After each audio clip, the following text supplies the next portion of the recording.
Federal Ministry of Education has, recently gained, I would say, a leading role uh, after quite some time, because in the context of 18th Amendment, as you all know, there was a time when the ministry was totally abolished. And because it was considered that education can best be dealt at the provincial level as per the constitutional provisions. But the experience has not been, very useful in that respect, that there were a lot of international commitments and there were a lot of policy role and coordination and dealing with the donors, and also in terms of constitutional obligations, which require that the federal government should take active and leading role in this respect. So, in that context, the ministry is now, kind of revitalizing itself, and once again coming up with new initiatives.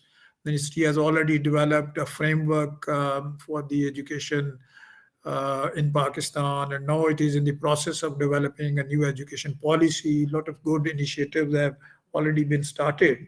So, in that context, the federation is, once again taking its fundamental responsibility in this regard.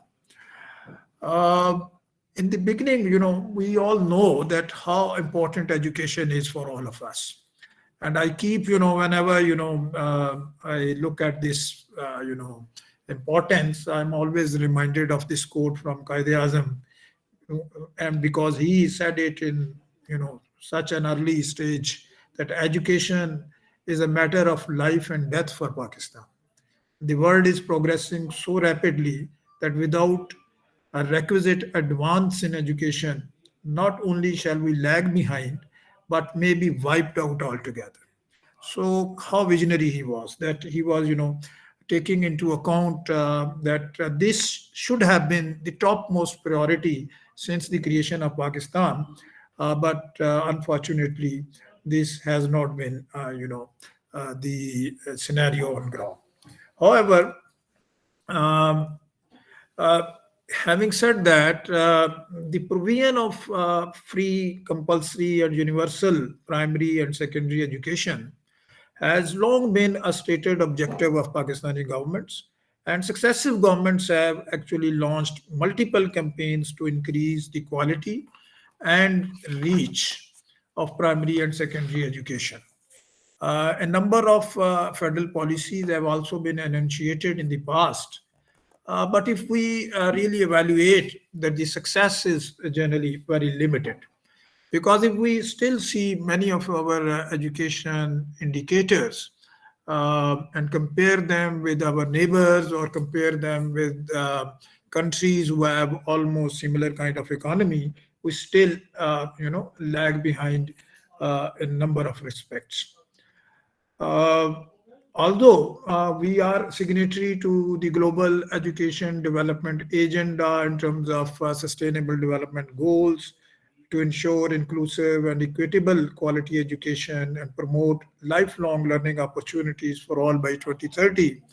But still, if we see whether we will really be achieving this goal, the question, would be difficult to ask. In fact, such a lofty goal will require the entire education system to be reconfigured to support and foster learning, so that all the critical targets and goals of 2030 agenda for sustainable development can be achieved. So, in this context, if we see that we are already, very low in terms of Human Development Index, and which we all know probably, out of 189 countries, we are at the moment about 154th. So, starting from here, the challenges are huge. And if we see that what kind of challenges we really face, although they are multi-dimensional, but the 2018 framework, which the ministry developed for education, the foremost challenge which was identified in the area of education was the out of school children. Because on the one hand, the constitutional obligations and the all the budgetary allocations, the governments and federal government as well as the provincial governments are making. The intention is to provide free education to all the children who are in a school going age. But if we see the education data in this respect, that indicates that there are almost 22.5 million out of school children. And for the webinar like this, you might have already noted that there are more girls than boys who are out of schools. So the increase in actually primary net enrollment rate (NER) has been actually static for quite some time in the provinces as well. And if we see further disaggregate that there is a large gender, economic, and geographic disparity in education enrollments across the country. So there are certain pockets within the country which have low out of school children ratio, and there are certain pockets, the far lagging districts where this is high. Similarly, there are rich sections of society who have less, problem of out of school children, but there are poor girls and boys who are, mostly out of school. And so is the case with even, other factors like poverty and other things like that.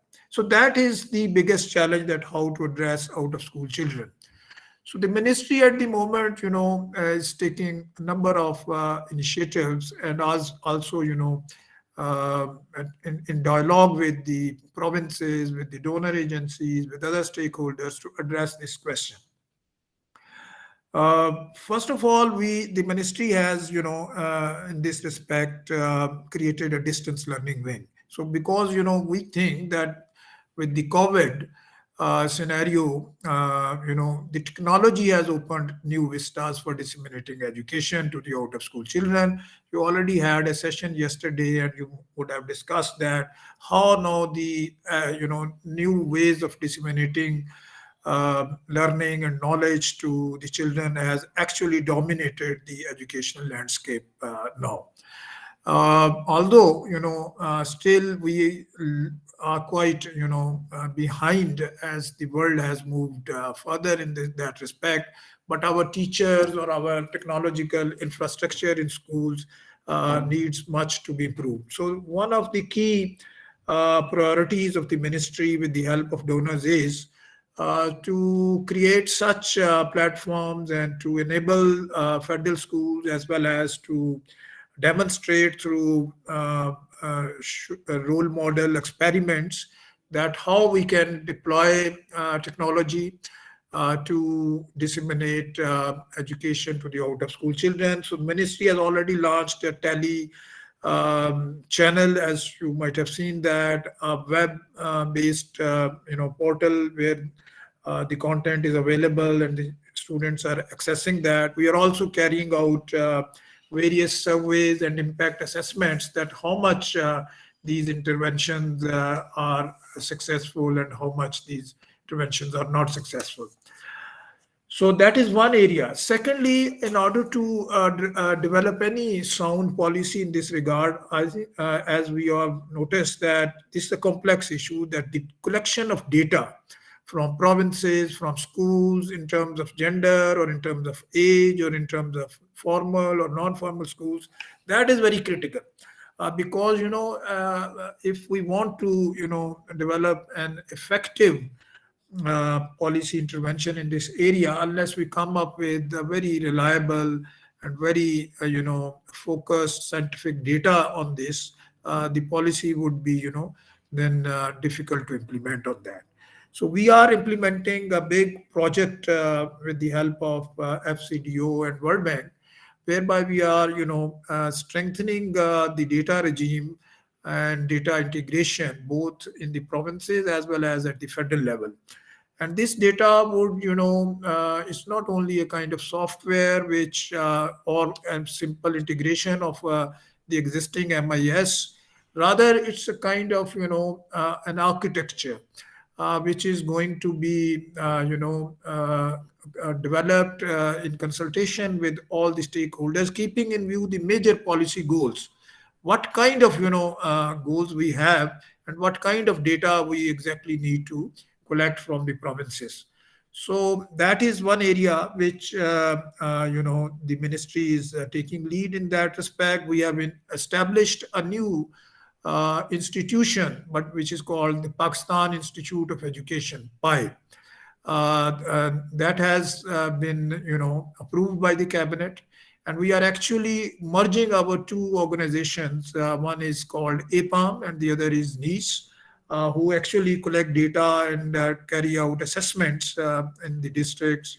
And those merger of those organizations into a strategic research-based data collection organization, which collects data from not only the public sector but also from the private sector, also includes in to that the formal and the non-formal kind of. So that would actually help us to generate some evidence-based, arguments to address this challenge of out-of-school children. Moving on to, the other big initiative which the ministry is carrying out, and which is quite often debated in the newspapers and on the television channels, and that challenge relates to the addressing the need of uniform education for all children.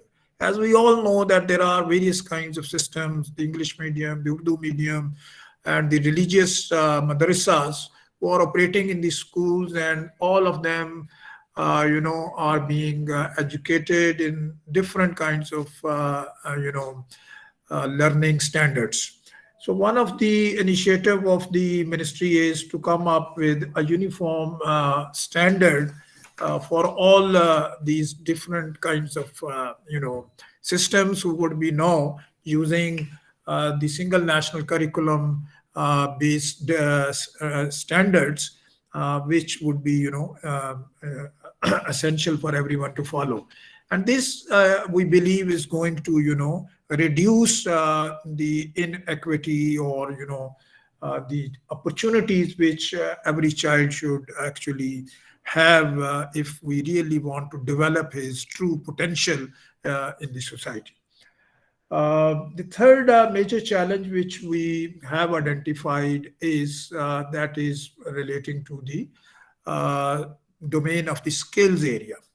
And it's not only that the degrees, formal degrees, or the formal schools, or uh, the learning can the learning standards as well as the skill standards, uh, which are related to the needs of the economy, which are essential for a person to become a useful and productive citizen in the country, and also which is essential in terms of his life-saving skills. So in that respect, the ministry has developed Skills for All project with a huge allocation. It's a Prime Minister's initiative and being implemented across the country, and thousands of new initiatives whereby we are also providing technical education, and these are high end actually trainings as well. Uh, it's not only low skill like carpenter or a you know uh, farmer or etc., but they also contain skills like in machine learning or alternate AI based skills, etc. So these skills are, basically being emphasized to actually reduce the skill shortages and the mismatches which we have. Then another challenge which the ministry has identified, and that is actually the biggest challenge if we all agree, and that is the challenge of providing quality education. So we all know that since the ASAR report has been initiated, the concept of learning poverty. Our girls and boys who are, studying in formal or informal schools, the level of their, proficiency, and the level of their understanding, or the level of, competencies which they should have acquired in a particular grade. Actually, once we test them, so they do not come up to the standard of those. So the quality of education in terms of low learning outcomes, in terms of poor teacher training, or in terms of even poor school environment, in terms of infrastructure, toilets, wash facilities, and not using proper pedagogical tools so that the cognitive abilities of the children could be developed in a manner that they not only learn something, but they also learn how to learn, and they also learn how to think, and they're raising their critical consciousness, or critical abilities, so that they can meet the challenges of the 21st century. So these are the issues around quality education. And that can there are a number of conventional interventions in terms of educational training for the teachers, but also the ministry is now experimenting with blended learning projects, steam based learning projects. So we have initiated these two major interventions in the federal public schools in order to raise the quality of education. So, with the help of our EdTech partners, we are implementing about 30 schools for blended learning projects, whereby we're using various kinds of technology, as well as learning management systems and assessment systems, as the students are being taught there. So these are different kind of approaches for primary, for secondary, as well as for higher secondary. Similarly, certain schools have been provided these maker spaces, and with the help of an implementing partner, we are implementing the STEM based learning modules for science, for mathematics, and other subjects. Both of these initiatives have been properly aligned with the single national curriculum as well, and the basic purpose is to improve the quality of education. And we will be carrying out research also along these two interventions, so that we can exactly know what difference does that really make. So in terms of baseline and in terms of evaluations as well. Another very important, concept which the ministry is going to experiment in this regard is the whole world has, seen that the COVID has not only impacted in terms of learning losses, and we already had this phenomena of learning poverty. So now we believe that the entire paradigm of teaching to the kids needs to be changed with the help of a targeted instruction pattern. So each child has a different level of comprehension and understanding, and it's very important that unless we address their personal or needs, only then they can move forward. So if they have certain gaps or deficits in their understanding, and they keep moving on, so that deficit keeps on increasing.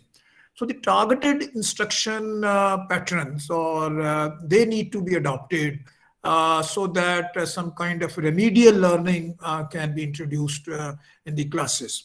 So with the help of JICA, and with the help of an international partner, SERB, we have started, some remedial training, modules to the teachers in the federal capital. The ministry is also supporting KP province, and there are hundreds of teachers being trained in this remedial learning or targeted instruction modules. So that is, I think, one area which we are studying and doing it.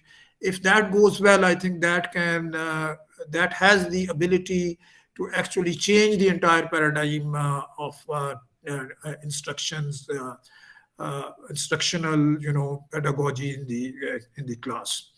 So we are also, emphasizing upon, bringing in, some young educational volunteers through various implementing partners, so that it's not only conventional teachers recruited through Federal Public Service Commission, but also some young university graduates who come and join the classes. They not only learn themselves, but also impact upon the federal school environment as well. We can talk about a lot of other things as well. The ministry, intends to, launch four more television channels, because the PTV channel, as we have received the feedback, is has been, very useful during the times of COVID for the students sitting at home. And although the radio channel has not received much, feedback in this regard, but the ministry now intends to launch dedicated channels, and the content is going to be made more interesting, more interactive, as well as, more thought provoking.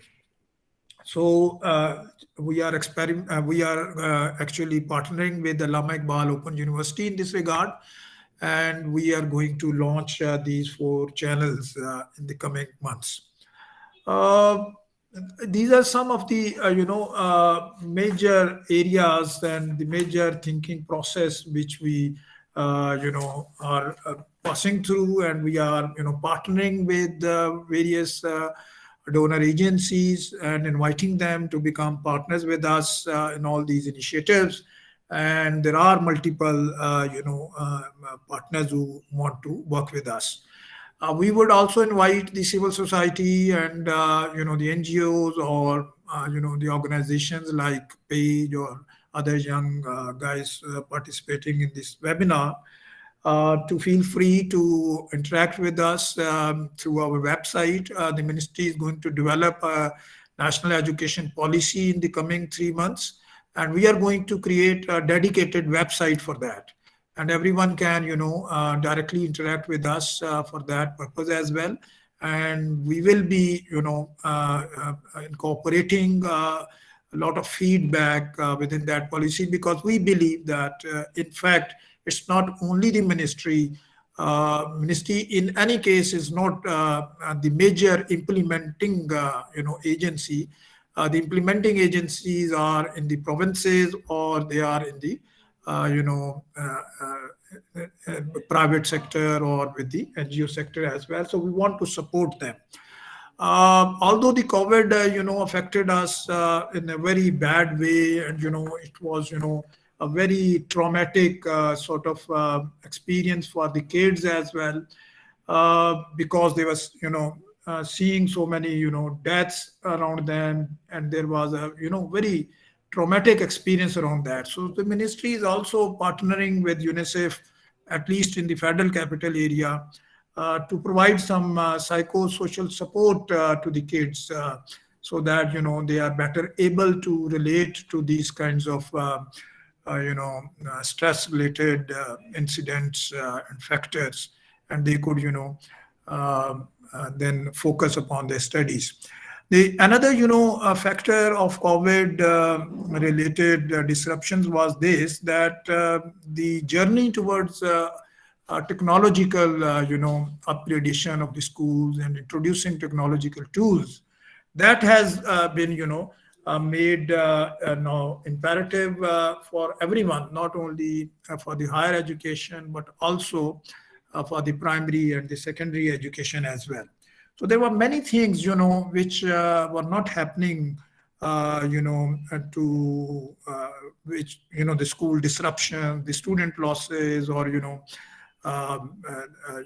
these kinds of things. But then there were, these positive aspects, that whereby, there are many, many new areas which we discovered, particularly these blending with technology, or, coming up with distance learning initiatives.